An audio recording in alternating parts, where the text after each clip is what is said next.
ખેડબ્રહ્મા તાલુકામાં પ્રાથમિક આરોગ્ય કેન્દ્રની લાલિયાવાડી જોવા મળી। વર્તોલ અને ખેડવા ગામમાં પ્રાથમિક આરોગ્ય કેન્દ્રોને તાળા લાગ્યા છે। લોકો સારવાર માટે આવ્યા પરંતુ વિલા મોઢે પરત ફર્યા। લોકોને પ્રાથમિક સારવાર ન મળતા અંતરિયાળ વિસ્તારમાં પરેશાનીનો સામનો લોકો કરી રહ્યા છે।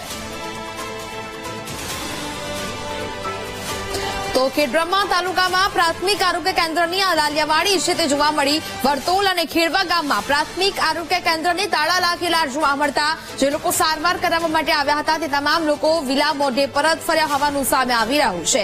એટલે કે એક બાજુ આ પ્રકારની લાલિયાવાડી છે તે અનેક જગ્યાએ જોવા મળી રહી છે। વર્તોલ અને ખેડવા ગામની પણ આ જ સ્થિતિ છે કે જ્યાં પ્રાથમિક આરોગ્ય કેન્દ્ર પર તાળા લાગેલા જોવા મળ્યા। લોકો સારવાર માટે ત્યાં પહોંચ્યા હતા પરંતુ વિલા મોઢે પરત ફરવાનો વખત આવ્યો હતો। લોકોને પ્રાથમિક સારવાર ન મળતા લોકો પરેશાનીનો સામનો કરી રહ્યા છે। સંવાદદાતા સંદીપ ફોન લાઈન પર જોડાયા છે। સંદીપ, ખેડબ્રહ્મા તાલુકામાં પ્રાથમિક આરોગ્ય કેન્દ્રની લાલિયાવાડી સામે આવી રહી છે, શું મામલો?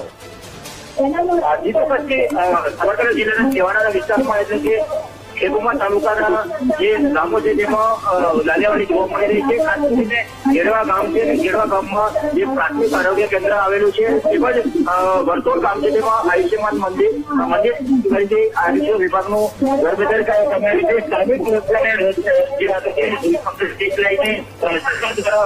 યોજનાઓ બહાર પાડી છે અને સીએસસી સેન્ટરો બહાર પાડ્યા છે। આયુષ્ય મંદિર નિર્માણ કરવામાં આવ્યું છે પણ એક તરફ સરકાર દ્વારા યોજનાઓ બનાવવામાં આવશે ત્યારે આરોગ્ય વિભાગ દ્વારા જે સ્થાનિક ડોક્ટરો છે તે હાજર નથી હોતા અને તાળાબંધી જોવા મળી રહી છે। સ્થાનિક જે આગેવાન છે તેને જાગૃત નાગરિકે વિડીયો બનાવીને વાયરલ કર્યો હતો અને તે સમગ્ર મામલે સ્થાનિક ટીએસઓ દ્વારા અને પ્રાથમિક આરોગ્ય અધિકારી દ્વારા જેને જે તે વિભાગ છે તેને નોટિસ ફટકારવામાં આવી છે અને સમગ્ર મામલે ખુલાસો માંગ્યો છે। કેમ કે આરોગ્ય વિભાગ દ્વારા જે પણ સારવાર માટે આવતા ત્યારે ત્યાં સવારથી સાંજ સુધી હોસ્પિટલ જે પ્રાથમિક આરોગ્ય છે 24 કલાક ખુલ્લું રાખવામાં આવતું છે ત્યારે આજે બંધ તાળાબંધી જોવા મળતા સ્થાનિક આરોગ્ય વિભાગ પર સાથે સવાલ ઉઠ્યા છે કે આદિવાસી વિસ્તારના લોકો જયારે આરોગ્યની સારવાર માટે જતા હોય છે ત્યારે આ બંધ હાલતમાં જતા તે લોકોને પણ હાલત કફોડી થઈ હતી। તે લોકોને ખાનગી હોસ્પિટલો સારવાર માટે જવું પડતું હતું ત્યારે આ બાબતે સ્થાનિક જાગૃત નાગરિકે વિડીયો વાયરલ કરી સમગ્ર મામલે આરોગ્ય વિભાગને ચેતવણી જોન લઈ કે આ મામલે સ્થાનિક જે અધિકારી છે તેના પર ક્યાં પગલાં લેવાશે। જી બિલકુલ સંદીપ, જાણકારી બદલ આભાર।